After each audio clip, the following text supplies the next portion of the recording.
What's going on, everybody? Toby1 Shinobi here, and today I'm going to give you tips and tricks to win more games in Chapter 4, Season 3 of Fortnite, particularly Zero Build.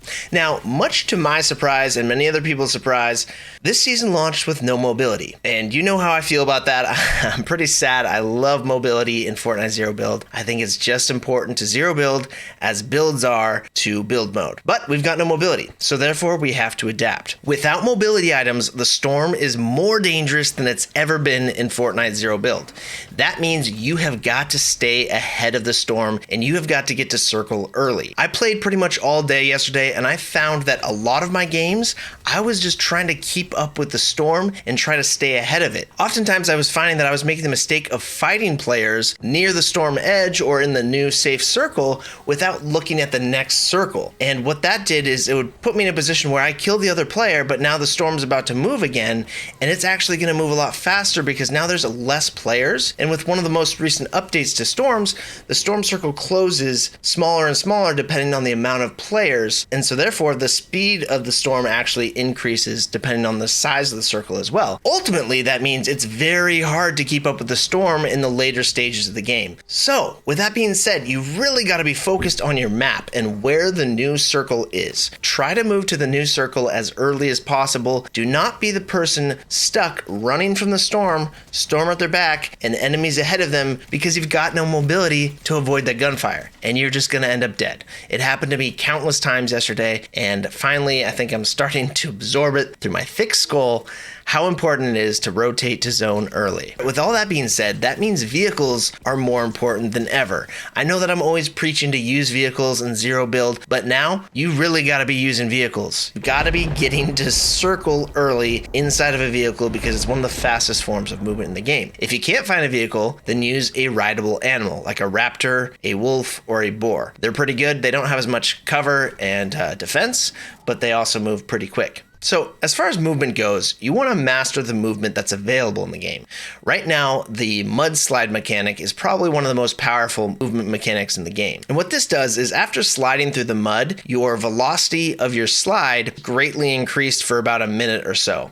And there's a glitch right now where you can just spam slide over and over again, and you go insanely fast. So this is probably the best movement. It might get patched very soon, but definitely practice the mudsliding because it's very useful for getting around and avoiding gunfire. Then you need to get comfortable with jumping onto raptors and finding raptor eggs, hatching those eggs, and just riding raptors and the raptor movement. The raptor double jump is very good. And then the raptor triple jump, where your raptor high jumps and then you jump off of its back, is very good for getting to high ground, taking high ground on enemies. So raptors are actually very powerful in this game because of the verticality that they offer. When you're sprint jumping, you can jump really high on them. And then when you sprint jump and then dismount off the raptor, you can get super high and take a cliff or a building on someone and just have a huge advantage in the fight. And then you got to learn how to use the new grind rails in the jungle. And by use them, I mean they're pretty similar to the old grind rails in Chapter 4 Season 2, but there is kind of a difficulty in like entering them or finding out like how to get to them. So basically you're going to want to take like a zip line, a vertical zip line up to a canopy of a tree. And oftentimes when you land up in these trees, you'll see that there's some mushrooms or some bounce flowers that you can bounce off of. Now these bounce flowers are super powerful. They'll throw you like in the air like 50 feet or something crazy. So you're probably going to have to move from tree to tree with these bounce flowers. A lot of times you'll get into a tree and you'll think, oh, there's nothing around. How do I move? What you can do is you can like snake around the branches. Don't give up. Don't drop out of the tree. You can sneak around the branches and get on top of the tree, and from there you'll often have an option of how to move from there, either with one of these new vine grind rails or with one of these super bouncy mushrooms to get you to another tree to eventually get to a grind rail or some sort of zip line or high ground. So get comfortable with your Mario super jumps, jumping off of these flower mushrooms, and also just the normal mushrooms that we're kind of used to. These mushrooms are super bouncy and they're very, very useful for taking high ground in the jungle. And I'll talk about how important high ground ground is later in the video. But apart from that, you want to memorize locations of jump pads on the map, locations of wind vortexes on the map, and locations of rifts. Yes, now there are statue rifts in the jungle that are always there that have infinite uses that you can use to rift out of the jungle, and I will show you that in the gameplay. Basically, if you find one of these ruins that's just a small building, there's 2 statues on each side. One statue will let you into the door and get you some nice loot, and the other statue will actually rift you into the sky, and then you can go anywhere from there. But what's cool is if you don't get the loot door, you can just rift up into the sky, come straight back down, and then use the other statue to get the loot door. But apart from that, you can use this rift statue infinite amount of times. So you can use it to scout around you, find other players, find a way out of the jungle, or you can just use the rift to rotate to the next zone, which I highly recommend for getting out of the jungle. So memorize these rift points, because now that mobility isn't in the game, we really got to be focusing on this stuff to rotate safely to the next zone. All right, now let's talk about high ground. High ground in Fortnite Zero build is so powerful. It always has been, but right now it's even more potent, because if your enemy is stuck down below you, there is no mobility item for them to just press a button and retake high ground or come to your level. They have to find a creative way to get up to you without getting shot, and a lot of times that's very unlikely to happen, and you're just going to win the fight by shooting down on their head. They really can't do much about it. And with that being said, try not to drop down to your enemy to finish them off if possible. If you have good high ground, try to keep it, because a lot of times a third party will hear those gunshots, and it takes a little longer for them to get to you now, right? Because there's no mobility. They're going to be running in as you're fighting this guy that's down below you. If you drop down to finish them off, that third party now has the high ground. So try not to lose your high ground. Try not to get too greedy about your kills, dropping down to finish them off. If you do have to drop down to finish them off, that's fine. Just try to get back to high ground as soon as possible, or rotate to a new advantageous spot. Also, in general, I would just try to avoid close range fights.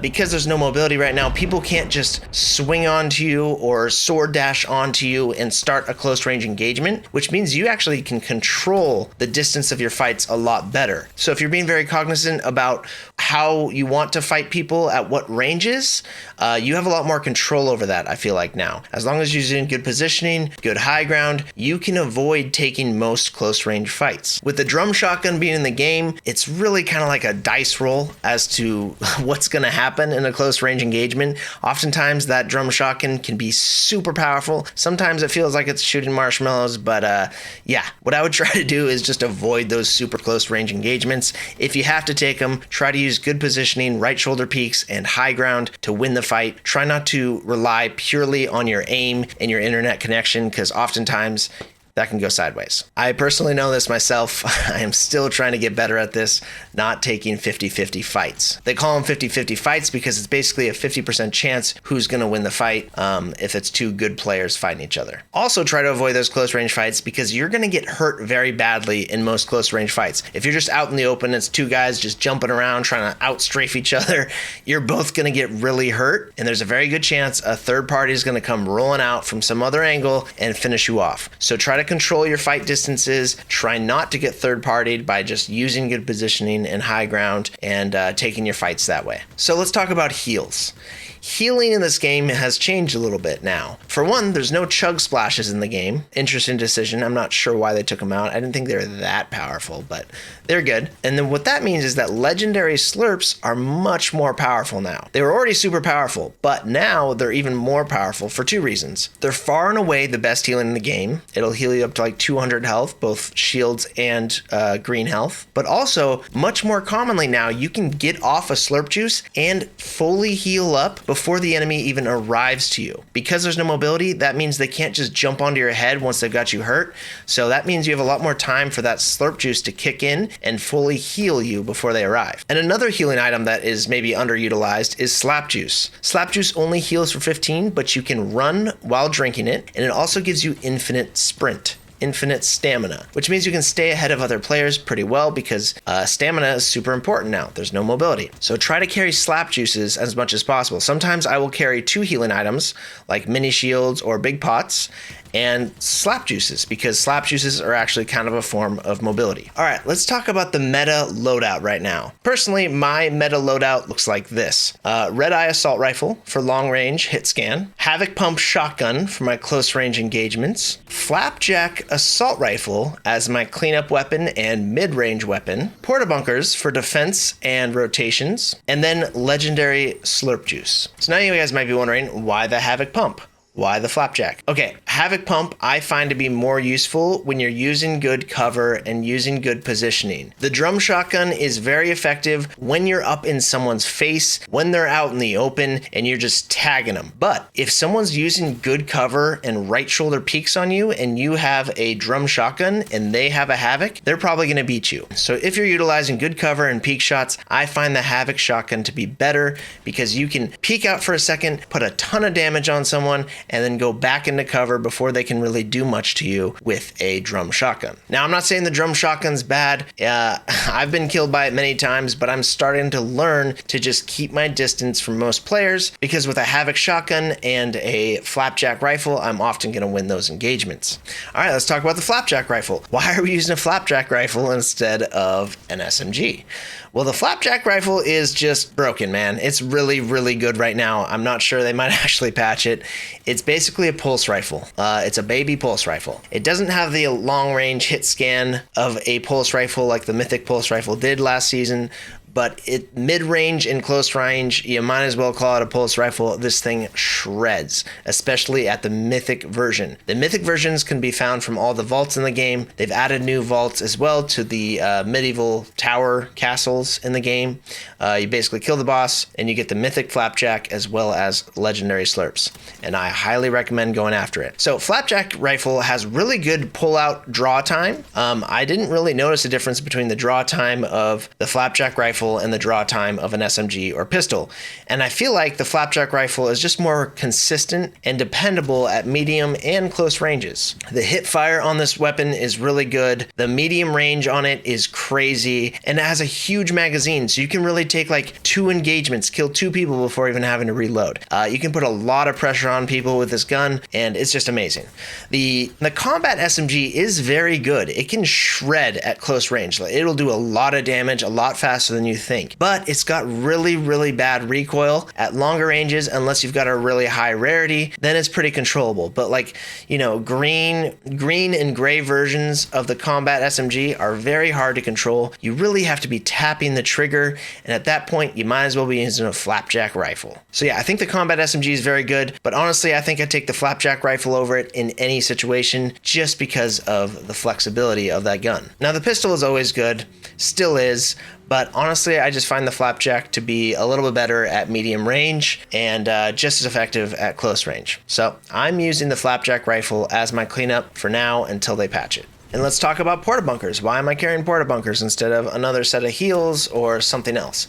Porta bunkers are really useful right now because there's no mobility. You get stuck out in the open, you throw a porta bunker down, you have time to heal, you have time to reassess the situation, think about what you're going to do next. And then legendary slurps are just an incredible healing item, and there's really no comparison to anything else in the game, so always try to carry those. And a lot of times I will skip the porta bunkers and carry extra legendary slurps if they're available. So sometimes I'll carry 4 legendary slurps, but it really depends on the size of the circle and the situation. If you're in a small circle, you probably want porta bunkers because you want to have a nice safe spot to set up and get an advantage in the small circle. All right, now let's just talk about like the new POI.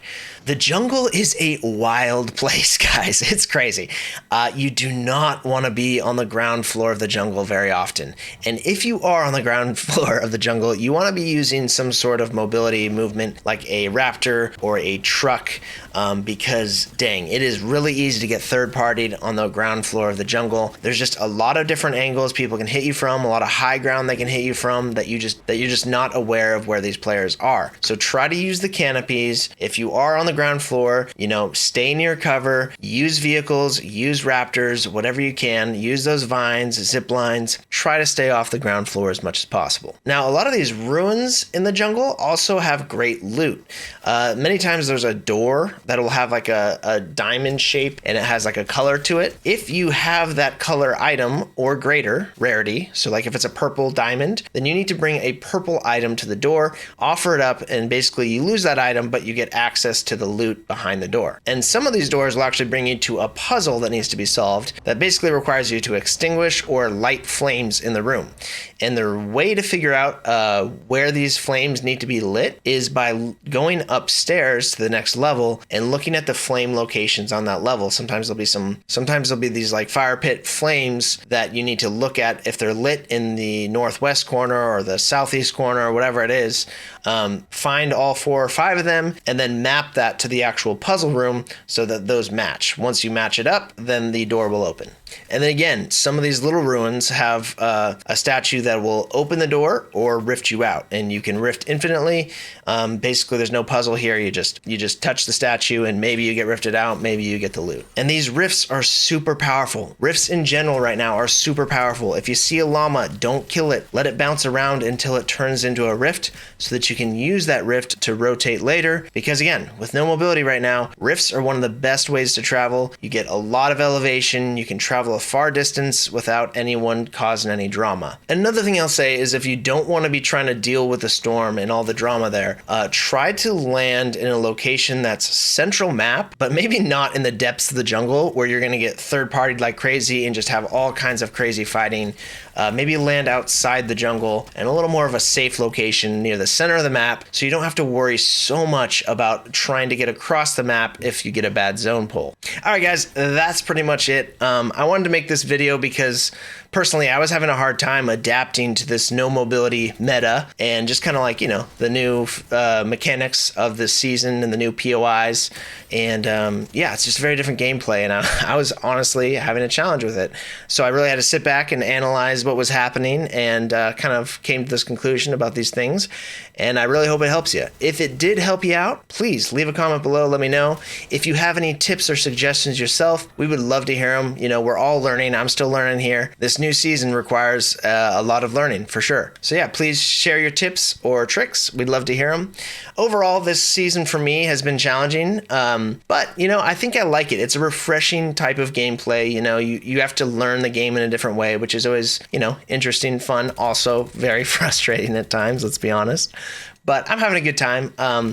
This season, not having mobility has just been the big damper for me, but I think I just need to get over that because it's the reality of the game right now. I'm still having a good time. I just need to figure out how to play the game without mobility tools. That's all. All right. Well, thank you all so much for watching. I really appreciate it. If you like the video, please leave a like on it. Again, comment any questions that you have. I respond to every single comment. If you have any tips, please share them with us. We'd love to hear them. And if you have not subscribed, I highly recommend it. I teach Fortnite Zero Build, try to improve other people's gameplay, try to make you a better Fortnite Zero Build player. I've got a lot of really great content in my library. Go check out the must-watch playlist. I think it'll really help you out. Thank you so much. Have yourself a good day. Shinobi out.